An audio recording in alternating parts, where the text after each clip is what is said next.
Sa mga ka-agri, so ayun, kasama naman natin ngayon si Dambo. Kasi schedule tayo ngayon for deworm sa kanila. Sa monthly dewormer, pag-deworm sa kanila.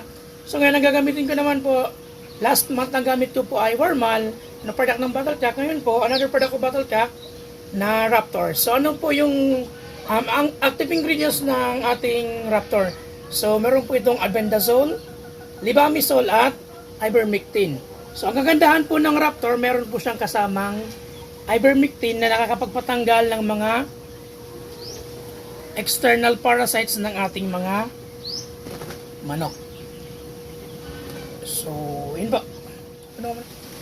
Ito na po yung ating Wormal. So, painom na po natin kay Dambo.